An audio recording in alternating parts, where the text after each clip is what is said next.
estamos viendo al doctor Pablo Ángel Ocampos, que nos va a hablar del tema de lo que viene siendo la intervención con primeros auxilios psicológicos, en lo que viene siendo, pues, a personas afectadas en situaciones de emergencia y desastres. Hablando un poco de lo que viene siendo la trayectoria del doctor Pablo, ha sido presidente del Comité de Asesores Permanentes en la especialidad de Psicología de Emergencias y Desastres del Consejo Directivo Regional de Lima Callao, así como también del Colegio de Psicólogos del Perú.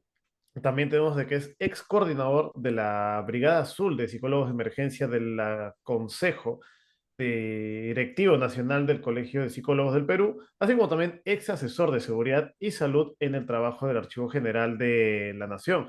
Como se puede ver, realmente tiene una experiencia bastante amplia el doctor y como no, el día de hoy pues vamos a nutrirnos todos bastante con el conocimiento que nos va a compartir. Así que, doctor, le dejo en sus manos la presentación y ya puede comenzar directamente con su exposición. Muy bien, correcto.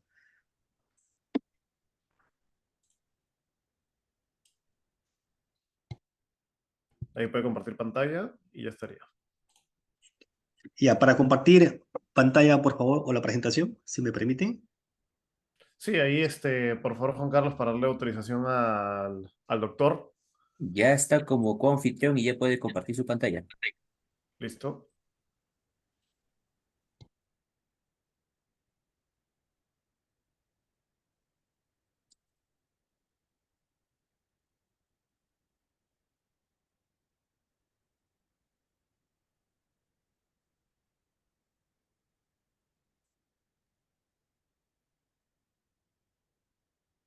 A ver,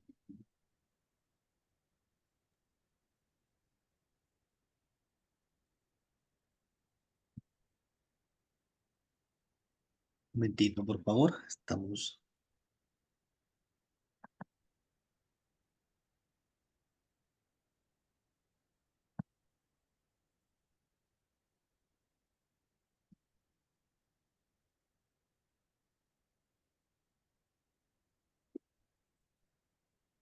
Bien,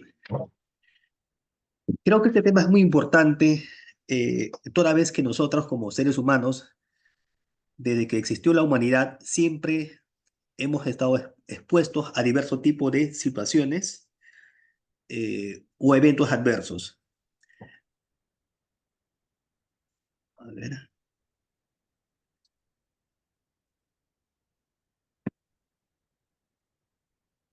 A ver, creo que hay un pequeño inconveniente técnico. Bien,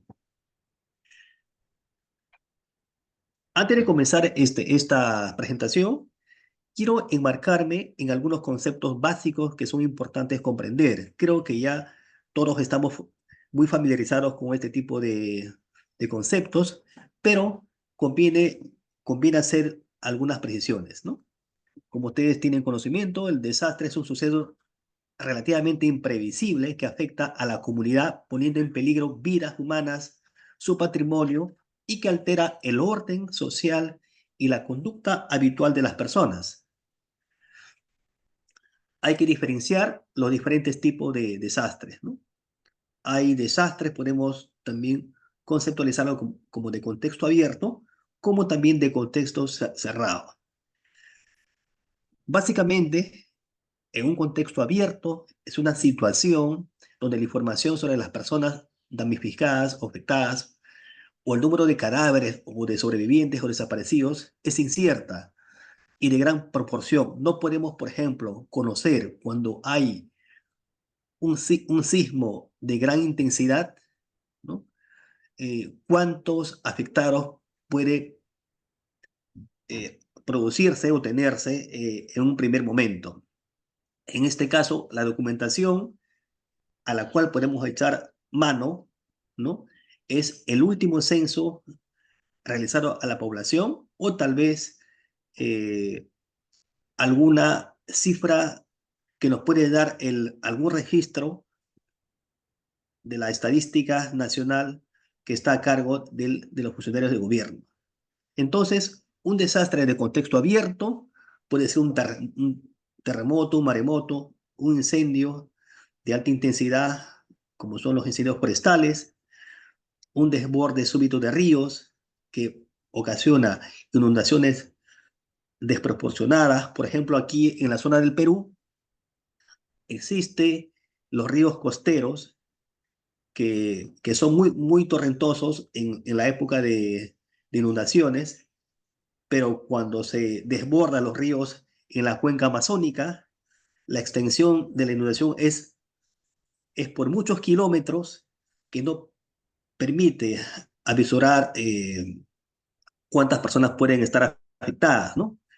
Así como también en algunos lugares, en zonas de altura, puede haber avalanchas de nieve, aluviones, huaicos y también algunos conflictos armados que involucra a gran cantidad de personas. Luego tenemos los desastres confinados, que se denominan contextos cerrados, donde se puede tener una idea o el conocimiento un poco más exacto o aproximado del número de víctimas fatales o de sobrevivientes y de la identidad de cada una de las personas, o al menos de la gran mayoría de las que se pueden estar en una embarcación, porque hay un registro de los ocupantes de un determinado medio de transporte.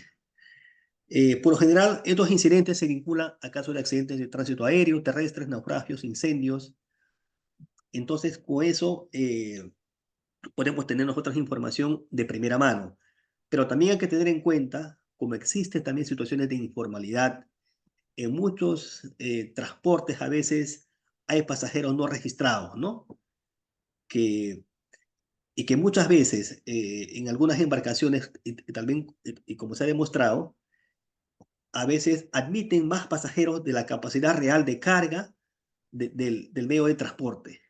Y que si en caso se ocasionara un accidente, lógicamente, esas personas que no estaban en la lista oficial van a figurar como desaparecidos y por lo tanto no van a poder ser reconocidos.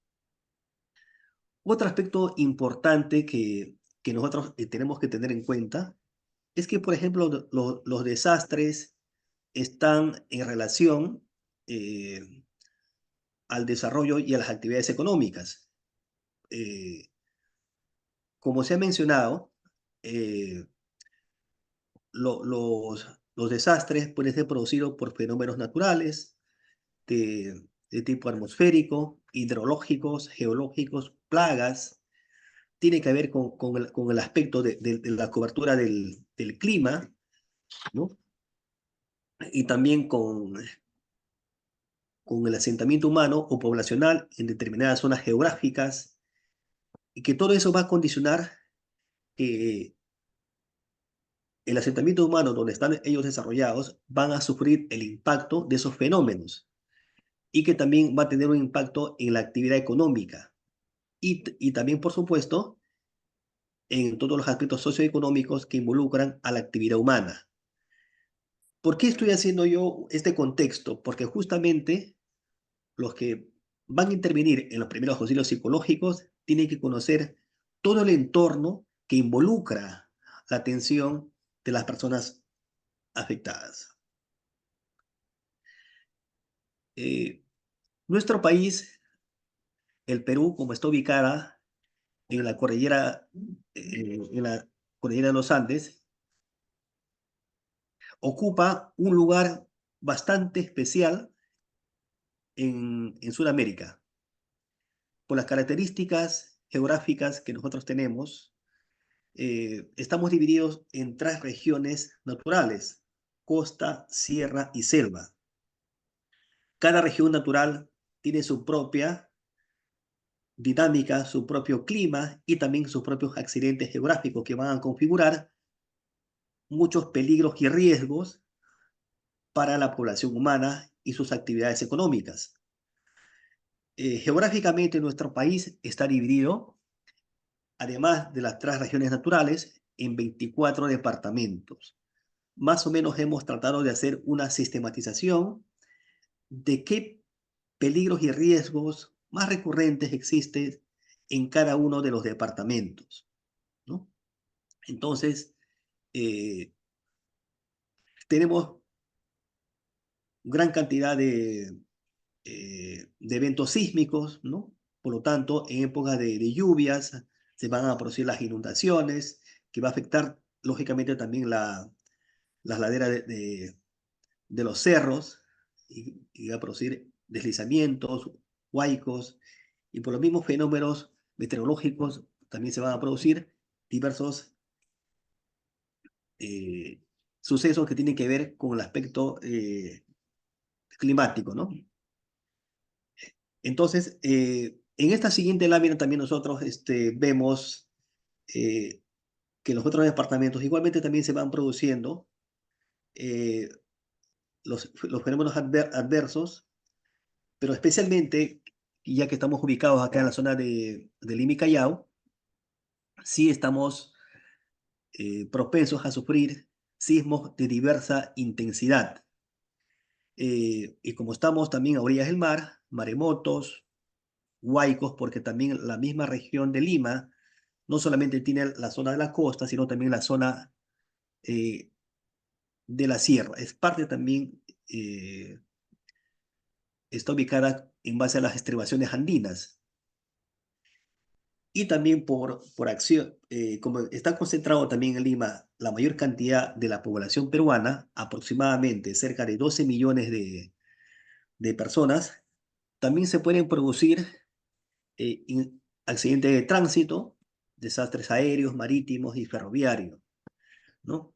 Igualmente también se pueden producir fenómenos de convulsión social, así como también en todos los departamentos del Perú y también en toda América y en el mundo también se pueden producir epidemias y pandemias, como la última que hemos nosotros sobrellevado, ¿no? La pandemia del COVID-19. Otro aspecto a considerar también es la importancia de poder identificar, ¿no?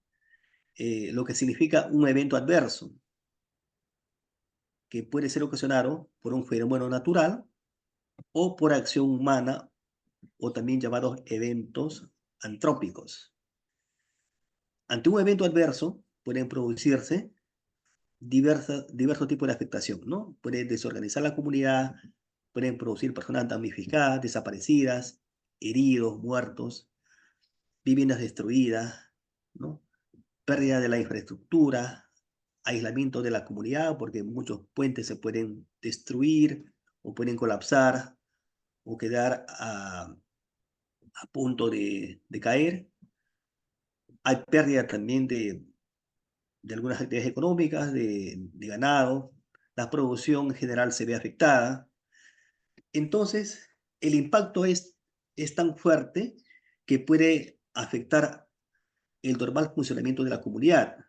Y ante ello, pasado el impacto, la comunidad tiene que organizarse de alguna manera para tener una respuesta y poder enfrentar de alguna manera ese evento adverso. Entonces, si los recursos de la comunidad son suficientes, entonces pueden enfrentar y configurarse como una emergencia. Pero si los recursos y la capacidad humana y logística de la comunidad es sobrepasada por la magnitud del evento adverso, entonces ya estamos hablando de que realmente están en una situación de desastre. Entonces, eh, con estos conceptos nos va a permitir también diferenciar cómo, cómo solicitar recursos y también cómo organizar a la comunidad para atender y enfrentar el evento adverso. Algo muy importante en nuestro país es que aproximadamente tenemos un silencio sísmico de cerca de 272 años. Eh, Estamos a la espera de un terremoto de gran intensidad frente a las costas del Lima y del Callao y que posiblemente sea seguido también de un terremoto.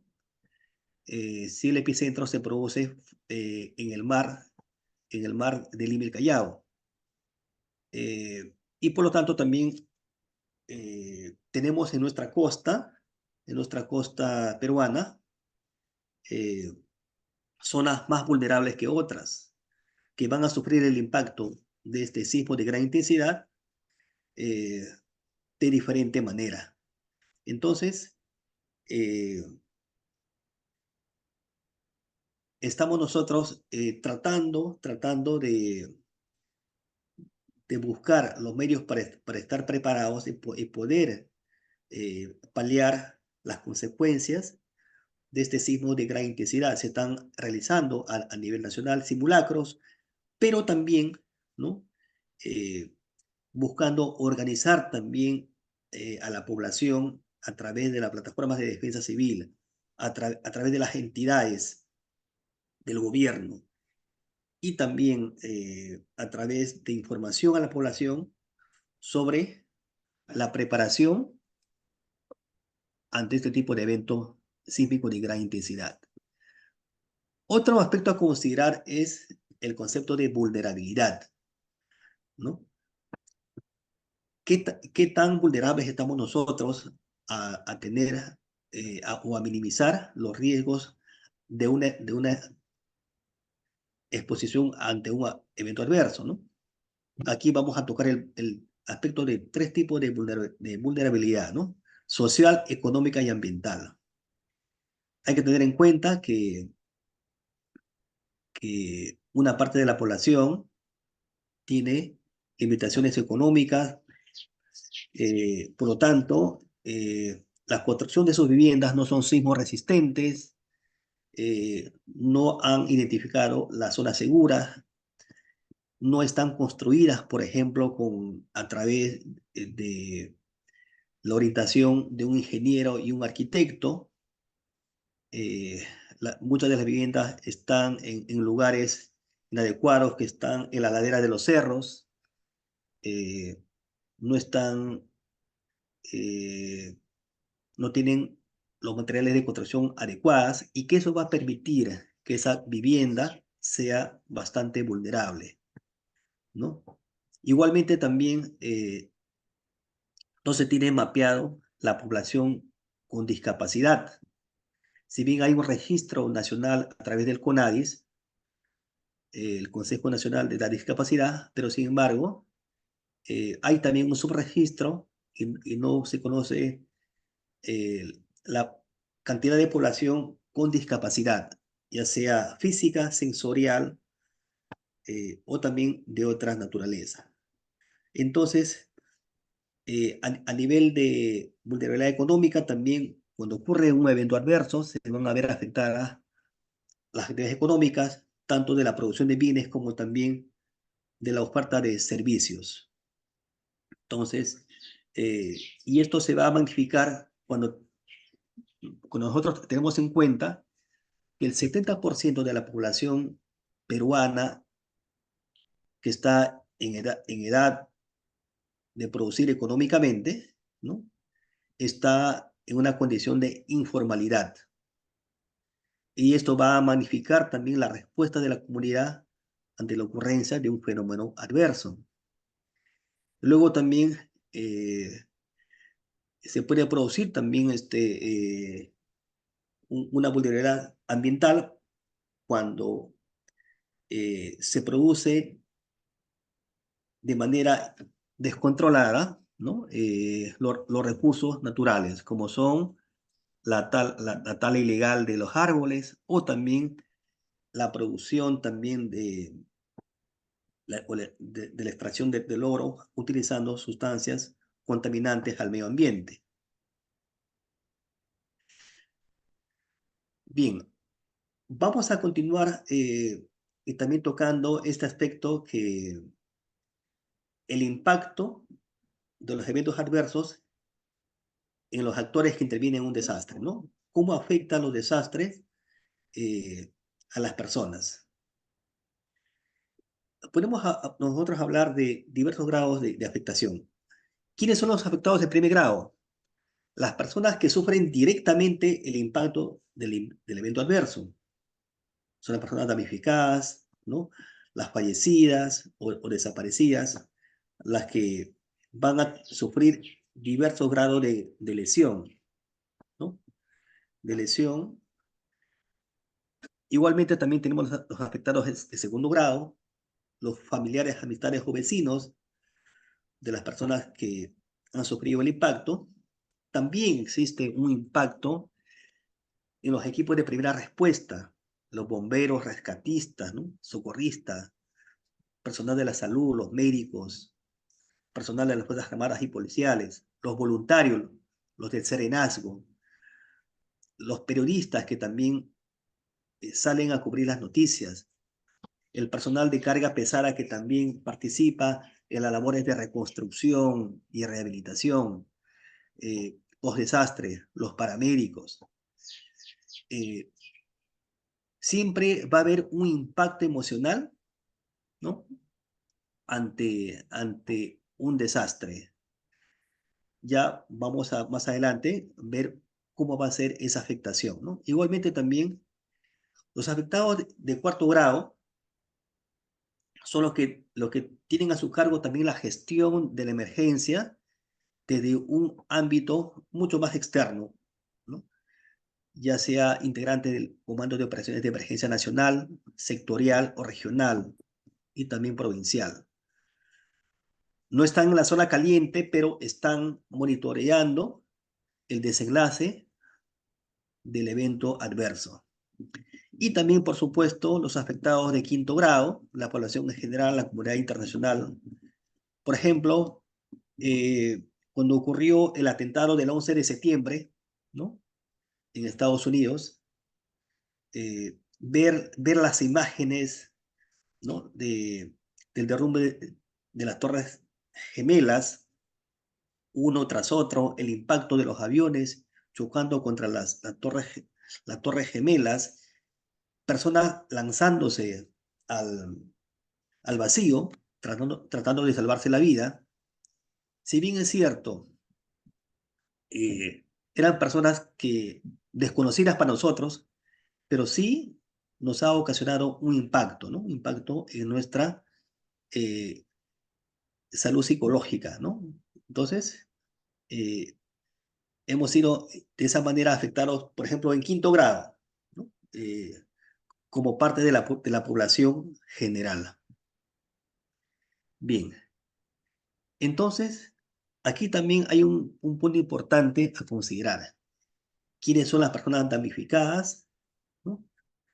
¿Es la condición de una persona o familia afectada parcial o, o que afecta íntegramente su salud, sus bienes o sus servicios que recibe o brinda a causa o por la ocurrencia de una emergencia o desastre, y que temporalmente no cuenta con la capacidad socioeconómica disponible para recuperarse? Entonces, de alguna manera, el evento adverso va a afectar a la persona. Y acá hay también un concepto importante. Cuando sobreviene, ocurre un desastre, una emergencia, quienes brindan la primera ayuda es la persona que está a tu lado, ¿no? Eh, es la respuesta solidaria y espontánea de la población que está presente o está inmersa en la zona de emergencia o desastre, y que actúa sobre la base de su organización y de sus potencialidades y también de los recursos disponibles. Porque la primera ayuda, ¿no? Puede tardar en llegar horas, días o semanas. Vamos a ver dónde ha ocurrido el desastre y qué tipo de medios se puede disponer para poder acceder a esa población afectada. Porque no es lo mismo que ocurra un evento adverso en una ciudad que en una comunidad amazónica o andina que está muy alejado y de difícil acceso geográfico. Entonces, y luego también ver cómo han sido afectados también las vías de comunicación. De repente puede haber una inundación bastante grande que ha afectado a las carreteras, ha destruido los puentes. De repente hay rocas que están en el camino y que no permiten llevar la ayuda, y también todos los medios disponibles para apoyar a la población. Entonces, ante esta situación es importante considerar los primeros auxilios psicológicos. Es la primera intervención inmediata o primera respuesta que recibe la persona o población afectada, ocasionada por un fenómeno natural o antrópico, con la finalidad de aliviar o disminuir el sufrimiento humano. Esta palabra es clave: aliviar o disminuir el sufrimiento humano. Quienes la llevan a cabo no son necesariamente profesionales en salud mental. Lo puede dar cualquier persona con un mínimo de entrenamiento. Es activa, directiva y breve, aplicándose poco tiempo o inmediatamente después de ocurrido el evento adverso. Entonces, recuerden que esta ayuda es importante para brindar una atención oportuna a las personas que están, están sufriendo una situación de crisis en su salud física y también en su salud psicológica y también en el desenvolvimiento de sus actividades. Los primeros auxilios psicológicos no es una técnica psicológica de intervención en crisis que intenta reconstruir o volver a la normalidad la vida y el estado de la persona afectada. Se aplica para superar en el más breve tiempo el control sobre sus vidas y que participe activamente en su recuperación. No pueden estar dependientes también de las personas que les van a brindar la ayuda, sino que también les vamos a realizar un acompañamiento, ¿no? Para que puedan superar su crisis lo más rápido que puedan. Y también tiene como objetivo establecer la resiliencia o capacidad de afrontamiento de la persona afectada, protegiendo su integridad física y emocional, así como también reducir la mortalidad y deterioro de la salud física, proporcionar apoyo y soporte y contención emocional, y también promover el soporte familiar. Y como último de los objetivos, establecer contactos con otras instituciones como recursos de ayuda para fortalecer una mejor recuperación. Entonces, aquí la palabra clave es la resiliencia, ¿no? Cómo tenemos que organizarse. Y justamente vemos que en la misma naturaleza existen situaciones resilientes, ¿no? Que a veces en un páramo desértico puede crecer una flor, y que también nosotros como seres humanos tenemos esa capacidad de buscar ayuda inmediata o de brindar nuestra ayuda a quien lo necesita, porque como seres sociales buscamos compartir, ¿no? Nuestro apoyo a los demás. Eh, tratamos de ser solidarios, pero también eso también requiere un aprendizaje y una adopción también de valores, porque cuando ocurre un desastre, un accidente, hemos visto también que, bueno, por las noticias, que cuando un carro que transporta mercadería, cerveza o medicamentos eh, sufre una volcadura y todos los productos quedan regados en el piso, muchas veces la gente eh, acude a robar los productos antes que brindar la atención a la persona que está sufriendo, que está herida y que está también clamando ayuda, ¿no? Entonces, esas situaciones que tienen que ser eh, cambiadas en el chip de las personas, ¿no? Que primero es la vida, ¿no? Y ante todo la vida. Entonces, la resiliencia es la capacidad de las personas, familias y comunidades y también de todas las entidades públicas y privadas de poder asimilar, absorber y adaptarse y cambiar, resistir y recuperarse del impacto de un peligro o amenaza, así como de incrementar su capacidad de aprendizaje, ¿no? Y aprender de los eventos adversos ocurridos anteriormente para protegerse mejor en el futuro. Acá tiene que ver con las lecciones aprendidas. Recuerdo mucho en una conferencia que justamente el terremoto y aluvión que ocurrió en el Perú el año 1970, el 31 de mayo, se ha podido evitar, porque justamente muchos años antes de que se produzca ese aluvión, también en el mismo lugar y en circunstancias similares se produjo también un, un aluvión, pero que la población no se trasladó a un lugar mucho más seguro. Entonces, eh, no han tenido la capacidad de adoptar actitudes resilientes como comunidad.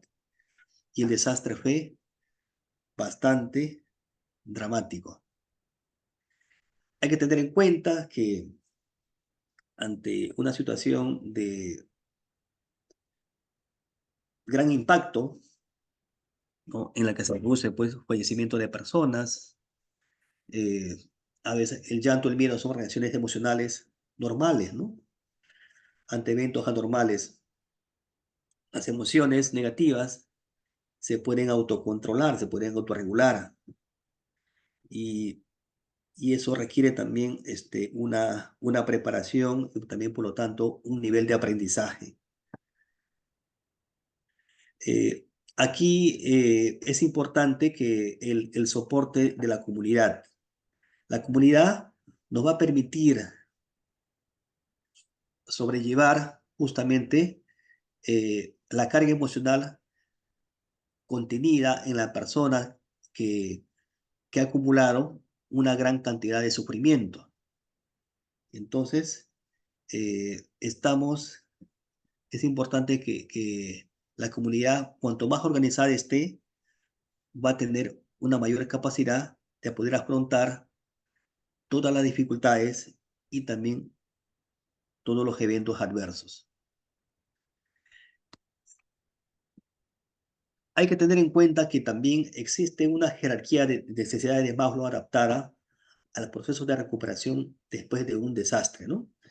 Si nosotros lo podemos dividir en la fase aguda, fase de intervención en crisis y fase de tratamiento post-desastre, lo importante es que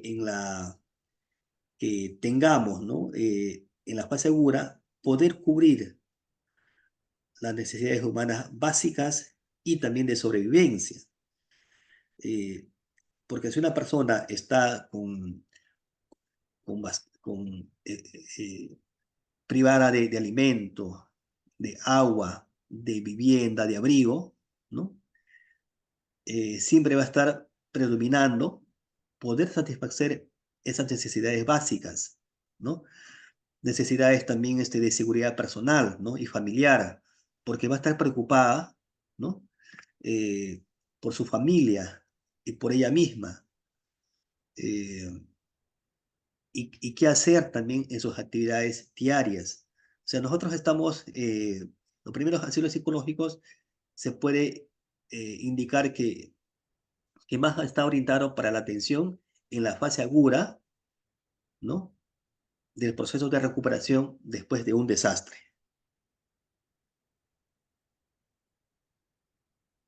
Entonces, considerando el símil de la pirámide de salud psicosocial en desastres, entonces vemos que en esa base las personas ayudan a las otras personas a ayudarse a sí mismas, ¿no?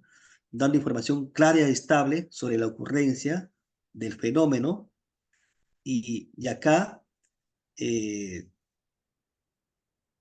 el apoyo de la familia, de los amigos de los colegas, vecinos, ¿no? Va a ser muy vital para que puedan pronto salir de ese estado de shock emocional. Entonces, otro aspecto también a considerar algunas manifestaciones psicológicas en las personas afectadas. Y eso va a depender de muchas variables, ¿no? Y también del tipo de evento adverso que pueda estar aconteciendo o haber acontecido. Y esto también va a estar en relación a la zona del impacto, ¿no? Eh, donde ha ocurrido el evento adverso, o sea, en el epicentro, va a haber una gran cantidad de muertos, igualmente también un alto número de heridos, van a haber supervivientes, ¿no? Y también van a estar también en situación de estupor, postración, pánico, conmoción, ¿no? Lógicamente desorientados, con bastante incredulidad, ¿no? Eh, Luego habría que un poco una zona más alejada eh, del, del epicentro. La destrucción también va a ser importante. Va a haber igualmente también heridos, ¿no? Heridos, lesionados, personas con conmoción. Y la conducta habitual puede ser inhibición, huida, ¿no? Puede estar también en shock, paralizados, personas que se pueden agitar, pueden con angustia, pánico, eh, sobre todo si eso se puede exacerbar por los rumores que pueden estar alimentados por personas que a veces pueden inducir a un pánico para aprovecharse de la situación y realizar conductas de saqueo. Igualmente también en una zona ya un poco más lejana, una zona marginal, ¿no? Los daños pueden ser parciales, puede haber alguna afectación menor en la integridad física, puede haber también shock emocional ya más atenuado. Igualmente, dentro de la conducta habitual puede haber incertidumbre, indecisión, rumores, ¿no? Movilizaciones, ¿no? A otros lugares más o menos organizadas. Eh, y luego también vamos a ver cuál es un poco el efecto ya por otra característica cuando ocurre inmediatamente después, durante o al término del evento adverso, ¿no? Eh, Va a haber una vivencia de terror, de miedo, ¿no? Por el evento traumático, porque hay un riesgo de muerte o han visto escenas de muerte que va a alterar el estado de conciencia de la persona, porque recuerden que el instinto de supervivencia es un instinto muy fuerte, ¿no? Pero también al mismo tiempo se produce un deseo y temor de conocer la realidad y la magnitud del desastre, ¿no? ¿Qué es lo que ha pasado? ¿No? ¿Cuánto tiempo vamos a soportar esto? Las experiencias relatan que a veces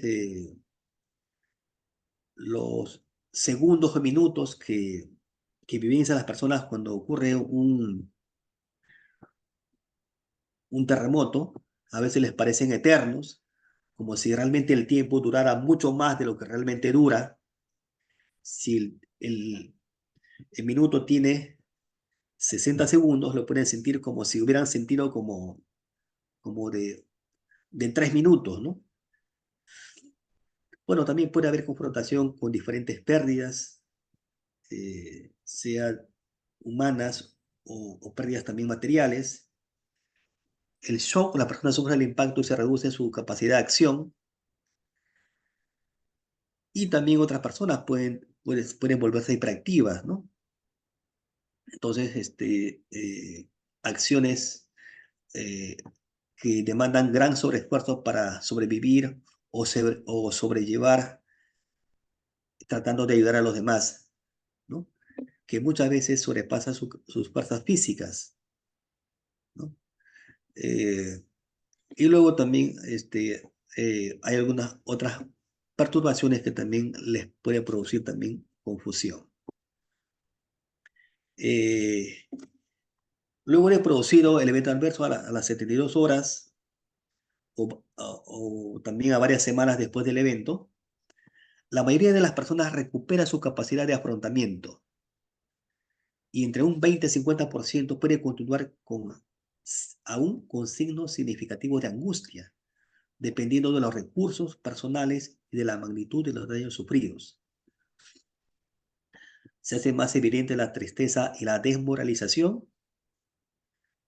En algunos casos, tienen conductas evitativas que están relacionadas o en contacto con la realidad traumatizante, con diversas manifestaciones, ¿no? De amnesia, despersonalización, insensibilidad afectiva, evitación de situaciones relacionadas y también pueden presentarse estados disociativos. Entonces, también pueden presentarse experimentación del evento traumático, pensamientos o imágenes intrusivas, los flashbacks, algunos niveles de ansiedad, reactividad fisiológica ante recuerdo. A veces pueden también aparecer algunas conductas agresivas. Luego, a partir del tercer o cuarto mes, ya la mayoría de las personas ha resuelto el estado de crisis emocional, ¿no? Lo ha ido superando. Puede continuar el proceso de duelo, algunas manifestaciones de desmoralización o cólera ante demoras o percepción de injusticia con respecto a la ayuda prometida, o también con respecto al reparto de la ayuda humanitaria que estaban esperando recibir.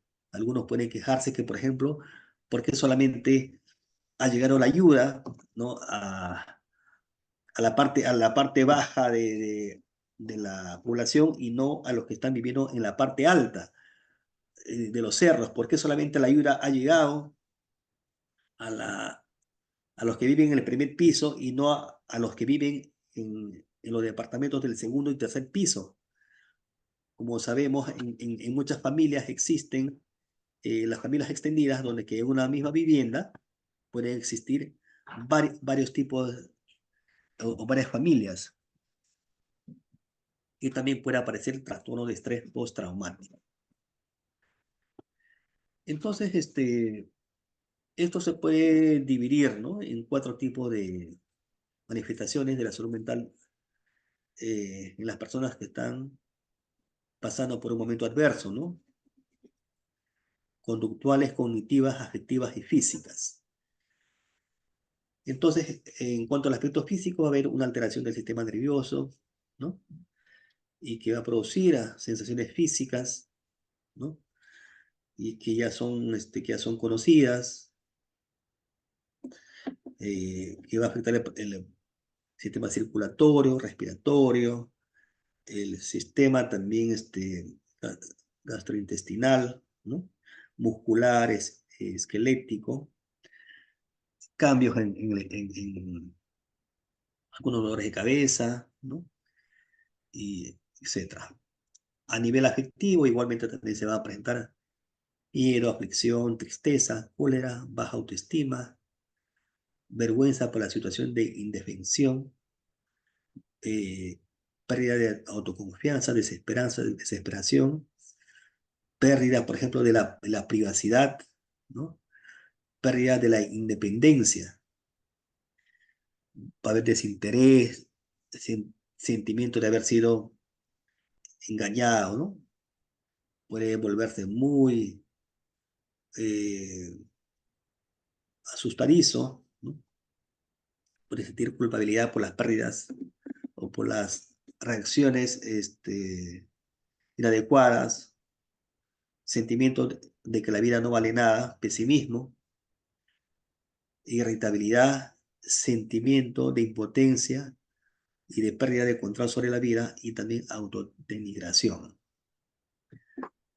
Cognitivas, a nivel cognitivo, confusión, desorientación, agotamiento psicológico, disminución de la atención, de la concentración, alteración de la memoria, preocupaciones excesivas, pensamientos intrusivos, recuerdos no deseados, imágenes repetidas, indecisión y preguntas recurrentes acerca del porqué del evento y de por qué le tocó a él o a su familia o a su comunidad.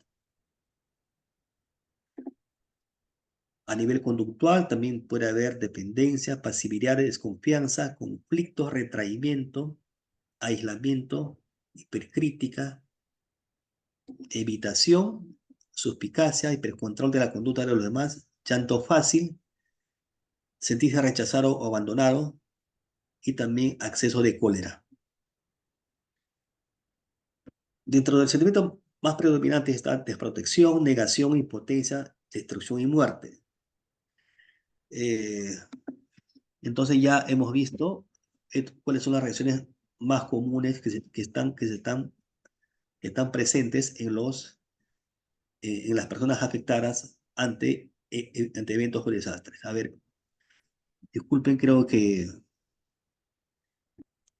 Ahora, ¿quiénes son los que dan los primeros auxilios psicológicos, no? Y le puede dar cualquier persona, agentes de la comunidad, profesionales. El lugar puede ser cualquier ambiente de trabajo eh, donde esté un lugar más o menos con seguridad protegido. Puede ser en una vereda, puede ser sobre unas piedras, puede ser en, en una carpa, ¿no? Y entonces hay que restablecer, dar apoyo, reducir la mortalidad y también enlazar con recursos de ayuda. Ahora, hay todo un procedimiento esquema para la aplicación de los primeros auxilios psicológicos. El primer aspecto es realizar el contacto psicológico. Hay que tener una empatía con los sentimientos y necesidades de la persona durante la crisis que está afrontando. Hay que ser el anclaje, ¿no? El anclaje emocional con la persona. Luego, analizar las dimensiones del problema en base a 3 preguntas claves. ¿Qué sucedió aquí? ¿Dónde se encontraba? ¿Y dónde piensa pasar la noche? Para ubicarlo en el tiempo presente, se le pregunta, ¿qué es lo que ha pasado acá? ¿No? Luego, ¿cómo conectarlo con el pasado inmediato? ¿Dónde se encontraba? ¿Qué estaba haciendo? ¿No? O con quiénes estaba en ese momento, quiénes le acompañaban. Y en cuanto al futuro inmediato, ¿dónde piensa pasar la noche? Luego sondear las posibles soluciones con la participación de la persona afectada, ¿no? Para que de alguna manera pueda identificar en medio de la situación de crisis, una vez estando ya un poco más calmado, algunas soluciones alternativas. Se le puede ayudar a analizar los pros y los contras de las decisiones que pueda tomar, así como los obstáculos que impedirían alcanzarlo. Luego, ejecución de la acción concreta implica ayudar a la persona a ejecutar alguna acción concreta siempre y cuando la persona afectada tenga aún la capacidad de decisión. En caso no lo tenga, el que la acompaña o el que le brinda los primeros auxilios psicológicos asumirá un papel directivo.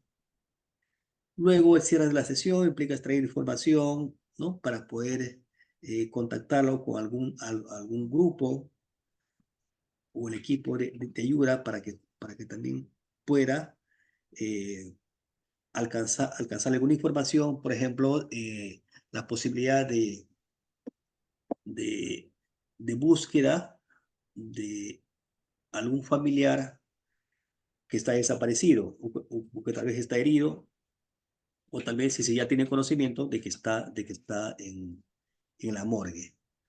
Por eso es importante que tengamos una información general de la zona de intervención. Entonces,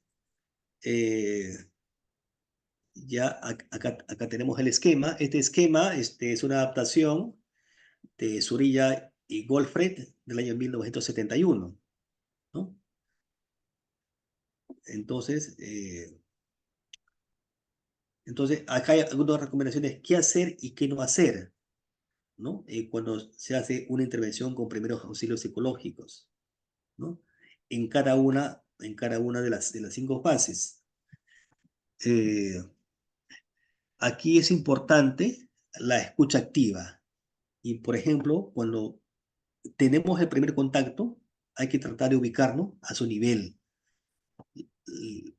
La persona no puede estar parada y la persona afectada sentada, sino que hay que eh, agacharse o sentarse a su costado para que no tengamos la impresión de que tenemos un papel de autoridad, ¿no? Hay que, en cierta manera, ubicarnos también en su posición.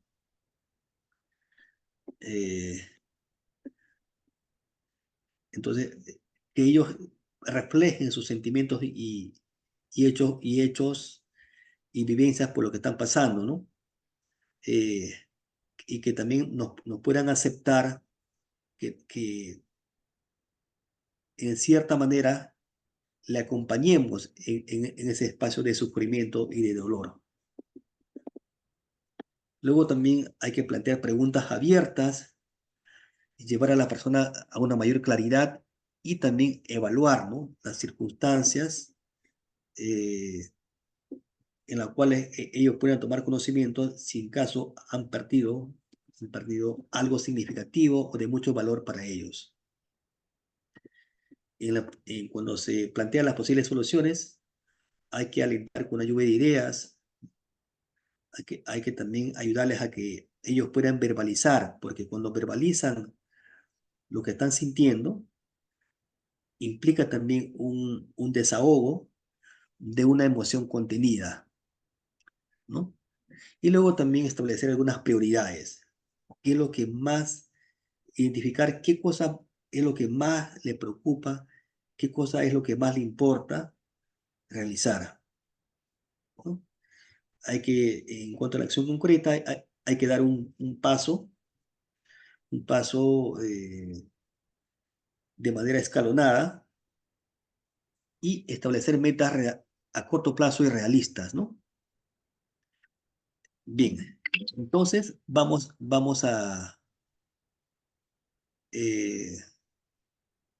continuar. El apoyo emocional de los demás es importante. La familia es el mejor soporte emocional para todas las personas que han pasado una situación de, de emergencia o desastre, ¿no? Y más que todo, también asegurar el acompañamiento y el cuidado personal ante la ocurrencia del evento traumático. Hay personas que pueden haberse quedado solos, puede que hayan perdido a toda su familia, ¿no? Puede que hayan perdido su herramienta de trabajo, con el que prácticamente eh, alimentaban a toda su familia, era su sustento diario. No es lo mismo, por ejemplo, ¿no?, que se produzca el incendio en un hospital donde una persona trabaja, ¿no? Una fábrica, que, que se produzca justamente el incendio donde en tu casa tienes tu taller de confecciones, ¿no? Y con ese taller prácticamente alimentabas a toda tu familia. Luego también es importante elaborar los duelos. Ante la pérdida significativa de personas, de los bienes o también de los animales, ¿no? ¿Por qué? Porque los duelos, si no se cierran, van a ser como unos recuerdos recurrentes que van a causar una permanente aflicción a las personas, ¿no? Y que no le va a permitir superar las diversas fases del duelo. Mientras no haya una aceptación de la pérdida que genere tranquilidad y confianza, ¿no? Las personas siempre van a estar siendo afectados en su salud psicológica y también en su salud emocional. Ahora, por eso es importante, ¿no? Eh, También conocer algunos procedimientos para la notificación de la muerte a través de los primeros auxilios psicológicos. Por ejemplo, hay que estar preparados para poder dar una noticia de fallecimiento de una persona, ¿no? Antes de la notificación, comparta acerca de tus reacciones ante la muerte con tus compañeros de equipo, porque eso te va a permitir concentrarte mejor en la familia del fallecido. Hay que, si fuera posible, hay que recibir o buscar información sobre esa familia. Hay que identificarnos y pedir permiso para pasar, ¿no? Hay que sentarse cerca del familiar más cercano a la víctima. Si, por ejemplo, ¿no? Eh, hay fallecimiento de un niño, primero hay que notificar al esposo o a la esposa o a los padres, ¿no? Eh, y nunca notificar a un niño, ¿no? Eh, Siempre, de ser posible, si se conoce el nombre de la persona fallecida, ¿no? Usar el nombre de la persona fallecida, ¿no? Ustedes son los padres de tal persona, ¿no? Eh, y acá hay que dar la información de una manera simple y directamente, con firmeza y con calidez, que sienta en nuestra voz que justamente les estamos eh, acompañando en este trance de bastante dolor. Una de las maneras ¿no? Eh, es simplemente decir, tengo malas noticias para usted. Hay que hacer una pausa, ¿no? Como para que la persona se pueda preparar, ¿no? Tal persona, ¿no? O tu familiar se vio involucrado, o le ocurrió, ¿no? O le pasó un accidente, una catástrofe, un robo, y murió, ¿no? Y luego acompañar con el respectivo pésame, ¿no? Y lo siento mucho, ¿no? Lo siento mucho. Eh, de esa manera, de una manera directa, ¿no? Nosotros relacionamos esa noticia y lógicamente va a ser de mucho impacto para la persona o para el familiar, ¿no?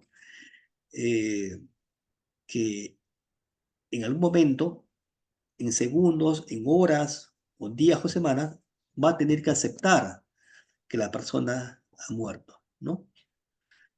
No usar expresiones como expiró, pasó a mejor vida, o lo perdimos, o se fue para siempre, ¿no?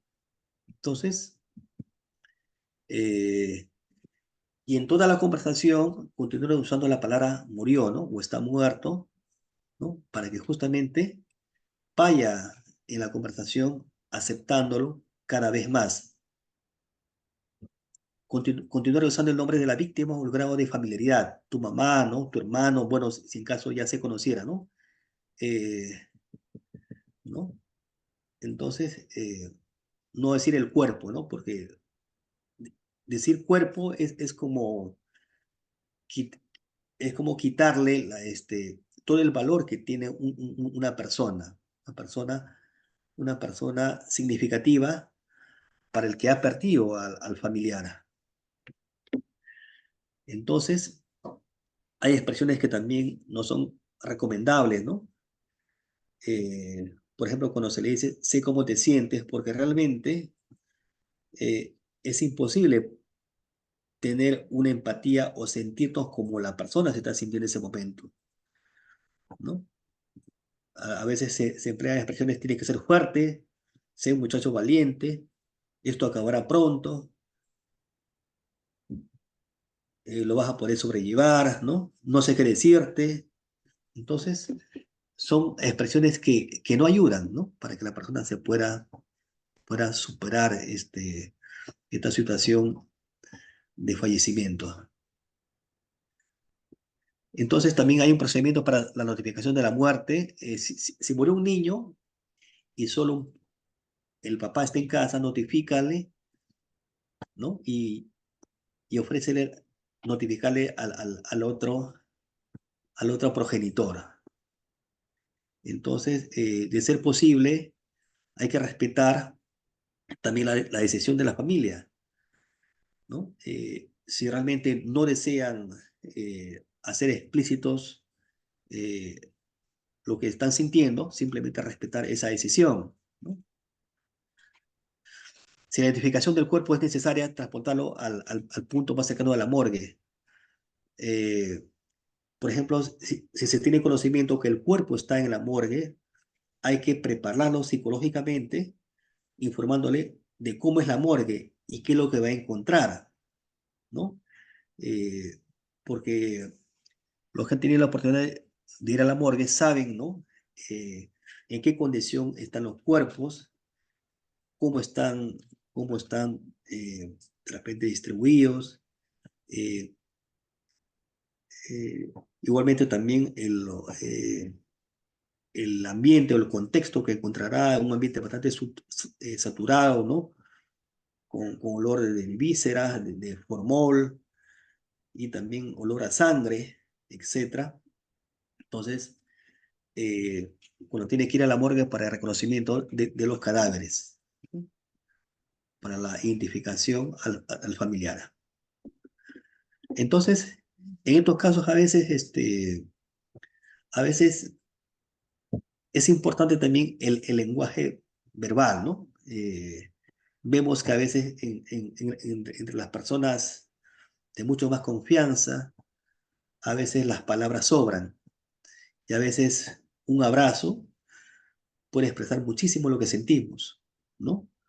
O cogerlo de la mano, o tomarlo del brazo o del hombro, que muchas veces es la mejor manera de brindar un acompañamiento eh, psicológico, ¿no? Como parte también de la técnica de los primeros auxilios psicológicos. Eh, Otro aspecto importante a considerar es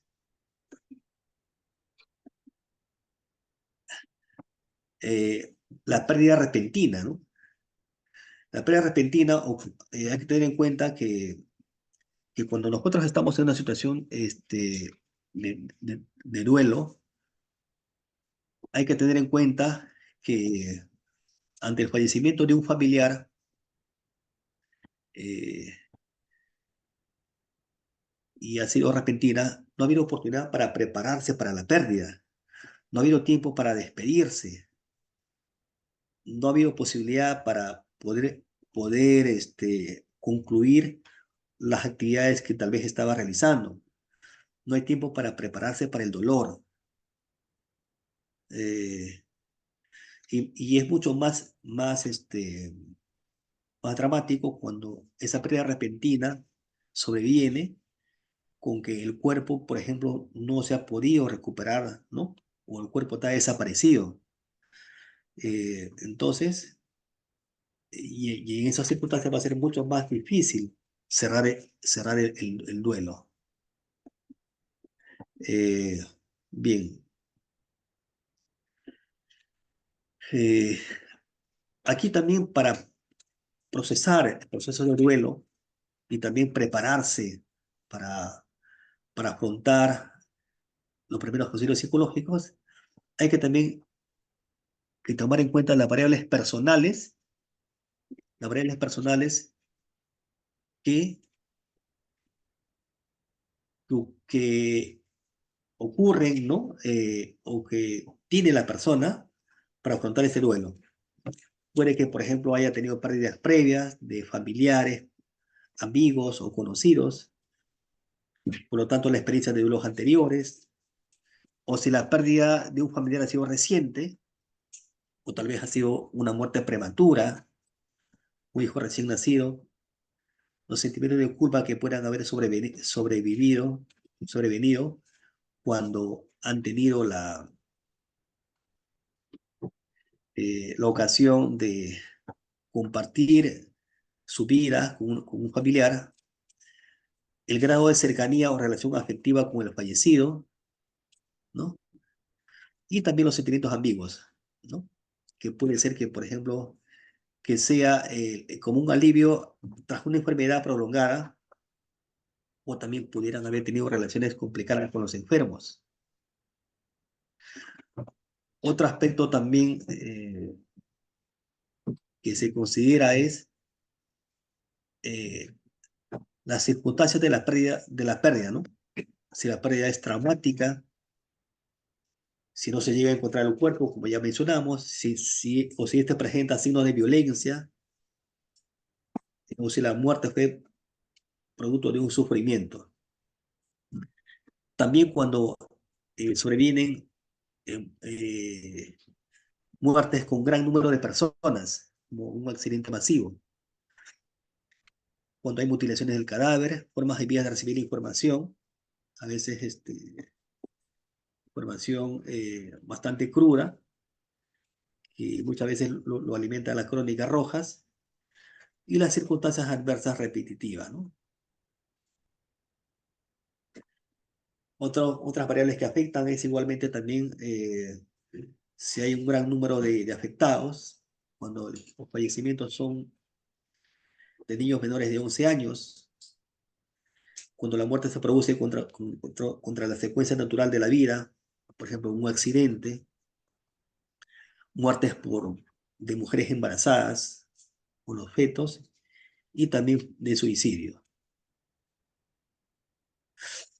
Cuando también se interviene con primeros auxilios psicológicos, hay que también tomar en cuenta las creencias de las personas y de las comunidades. Hay que tener en cuenta que las personas siempre están arraigadas a una comunidad, y la comunidad está arraigada también a un sistema de creencias, ¿no?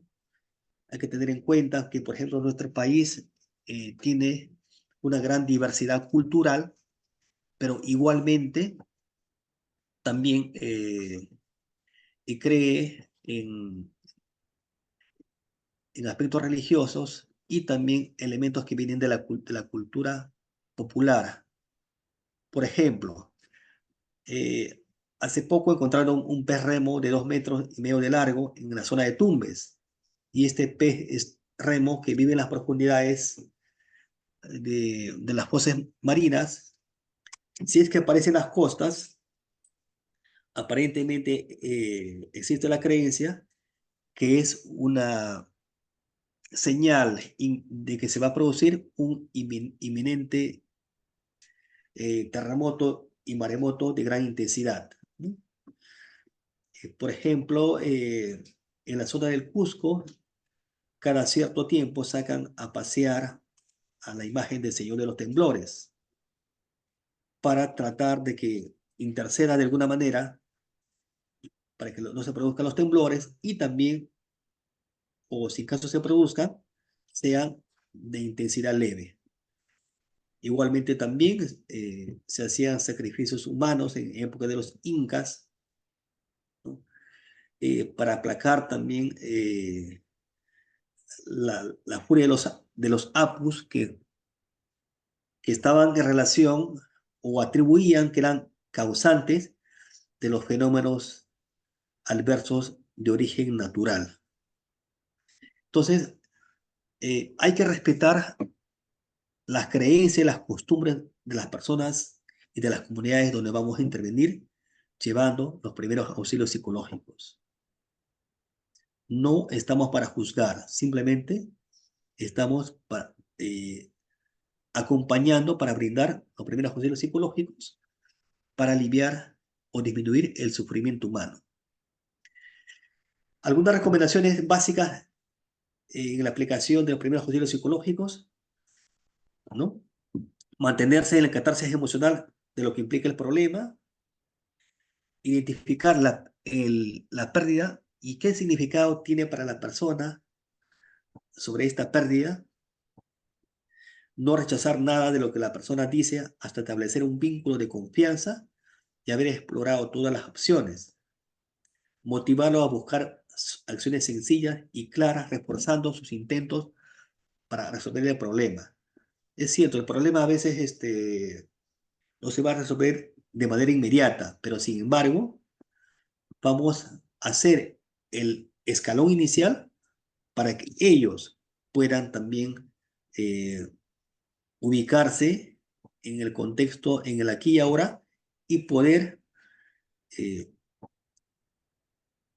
aprender a buscar ya solución a la crisis emocional que están pasando.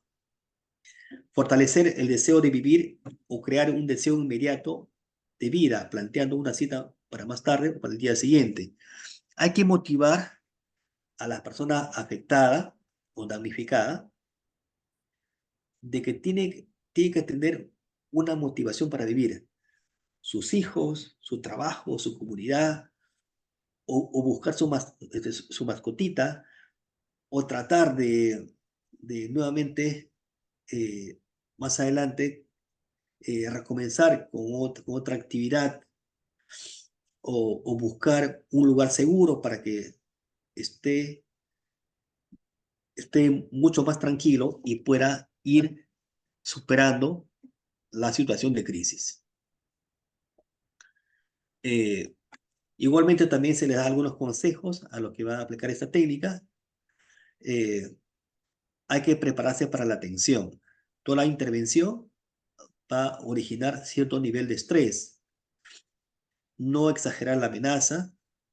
La amenaza puede estar latente, si ha ocurrido un sismo, puede haber réplicas, todavía puede haber cierto nivel de riesgo del peligro, o también la población que también puede estar alterada, ¿no? Evaluar los pensamientos con sentido común, no dejarnos llevar por amenazas imaginarias. Siempre hay que tener un plan de acción, ¿no? Y esos planes deben ser realistas y progresivos. No dejar las cosas para mañana, actuar sobre las fuentes de perturbación con soluciones, buscar ayuda y comprensión. La atención se maneja mejor si se recibe apoyo de los demás. Inclusive también hay que ser realistas, no vamos a prometer algo que no vamos a poder cumplir, ¿no? Si le vamos a decir a la persona que se le está brindando primeros auxilios psicológicos que vamos a volver mañana, tenemos que volver mañana, ¿no? Porque si no, se va a crear una situación de desconfianza, ¿no? Vamos a perder ya credibilidad.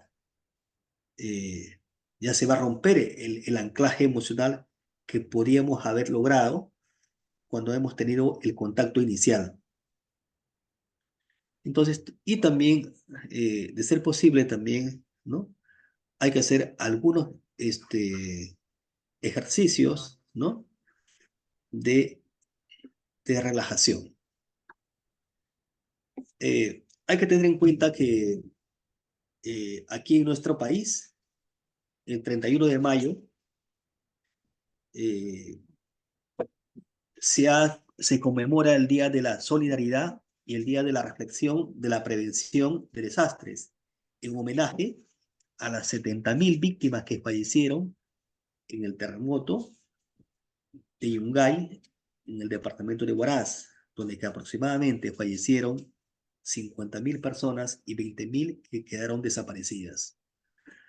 Ha sido el mayor terremoto con afectación de víctimas en la historia del Perú. Y también recordar que el 13 de octubre es el Día Internacional para la Reducción de los Desastres Naturales. Eh, Acá hay una frase muy significativa de Helen Keller: el mundo está colmado de sufrimiento, pero también está colmado de formas de superarlo. Y también esta frase, también bastante famosa: las manos que ayudan son más nobles que los labios que rezan. Yo creo que en esta frase se resume, ¿no? el, el significado y el quehacer de muchas personas voluntarias, de los paramédicos y de todas las personas que están involucradas en la primera y segunda respuesta para atención a las personas afectadas por los desastres naturales y también de origen antrópico. Bueno, creo que ha sido un resumen del tema.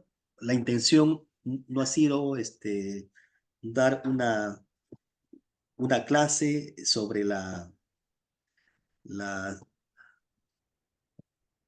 psicología de emergencias y desastres, pero ese es un tópico importante de este campo de acción de la psicología. Bien.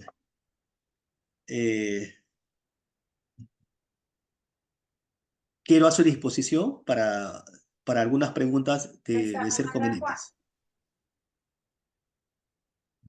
¿Hola? Hola, muy buenas tardes, doctor. Sí, Muy buenas tardes. importante su ponencia.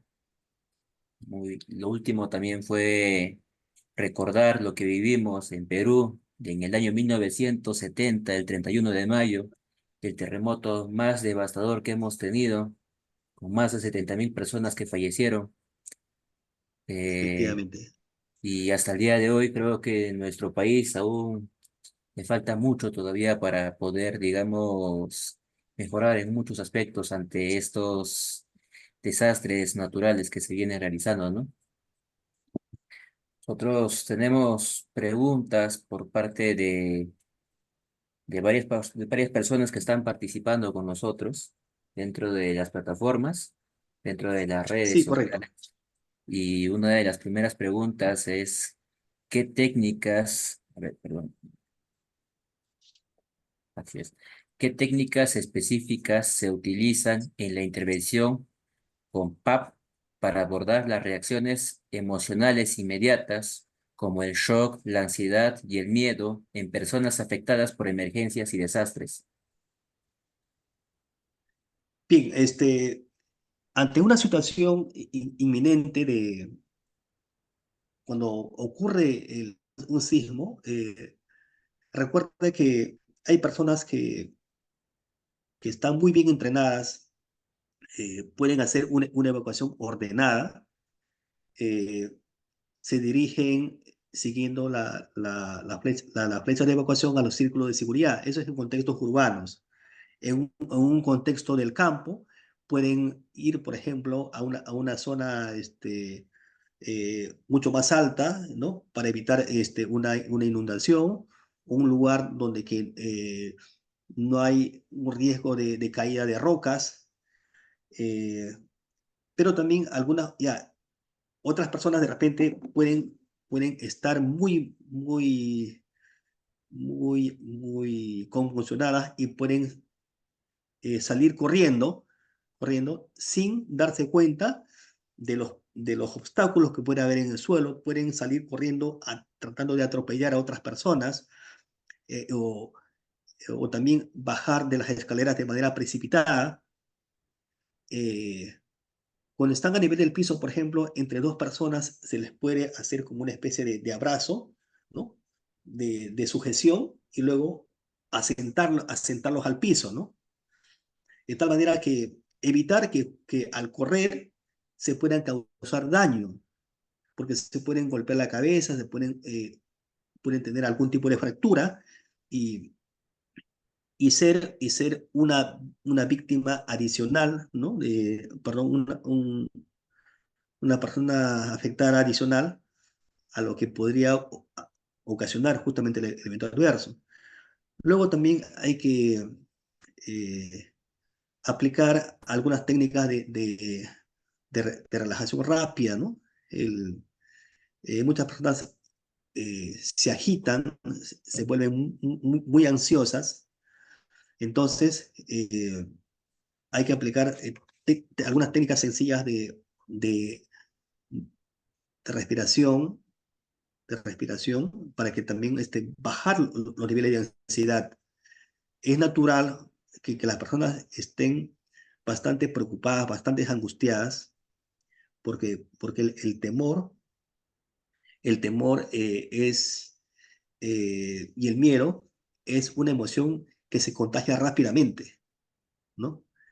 Entonces, y si eso es alimentado por el rumor, que a veces puede ser un falso rumor, un rumor malintencionado, va a incrementar los niveles de pánico en la población, porque cuando es diferente un pánico individual que un pánico colectivo. Un pánico colectivo, ya el desborde de la gente es, es justamente ya más incontrolable, ¿no? Es incontrolable que puede ocasionar también ya algún tipo de afectación colateral. Entonces, eh, es importante que las personas, ¿no? Puedan controlar inicialmente y reducir sus niveles de ansiedad. Bien, tenemos una siguiente pregunta. ¿Cuáles son los desafíos éticos y culturales que se deben considerar al brindar primeros auxilios psicológicos en comunidades diversas y cómo se pueden abordar estos desafíos de manera efectiva? Bien, en nuestro país tenemos una diversidad cultural, ¿no? La población citadina, la población amazónica, la población andina, con sus propias creencias y valores muy particulares. Por ejemplo, para nosotros hacer una intervención en una comunidad amazónica, ¿no? Eh, Inclusive al llevar la atención con los primeros auxilios psicológicos o llevar la ayuda humanitaria, se tiene que contactar en primer lugar con los líderes de la comunidad, solicitarles el permiso correspondiente. Eh, no podemos llegar como los salvadores, ¿no? Sino que inclusive les vamos a incorporar a los miembros de la comunidad a que participen de nuestra intervención. Inclusive también vamos a también aprender de ellos porque justamente ellos conocen mucho más el terreno, conocen los peligros y riesgos de la zona de intervención. Entonces, en ese sentido, vamos a identificar también a personas líderes de esa comunidad para nosotros poder intervenir. Y también, y también tenemos que pensar que, por ejemplo, la ayuda tiene que ser también acorde a la realidad de intervención. Eh, eh, entonces, por ejemplo, si no podemos llevar vacunas, si ellos rechazan las vacunas. Ahora, en los, en las comunidades andinas también, igualmente ellos también tienen un sistema de creencias. Si, por ejemplo, nos dicen que tenemos que primero, antes de hacer una intervención, tenemos que hacer un pago a la tierra, lo tenemos que hacer, ¿no?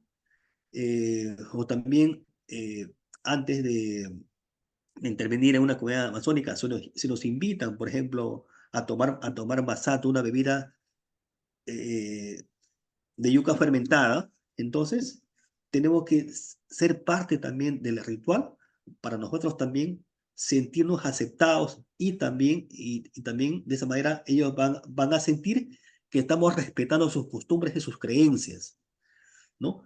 Eh, y tenemos que adaptarnos también a la realidad de la zona de intervención.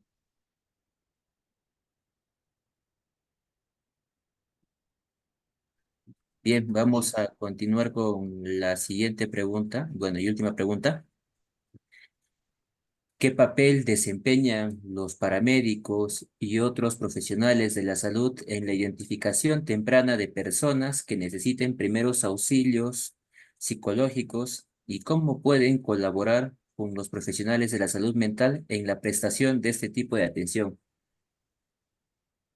Bueno, muy importante la pregunta porque justamente eh, la intervención de los paramédicos y de todo el personal de equipo de primera respuesta eh, eh, juega un papel de anclaje emocional mucho más sólido para poder identificar la necesidad de las personas que están sufriendo eh, y poder derivar tanto al psicólogo como también a un centro de intervención de mayor nivel de complejidad.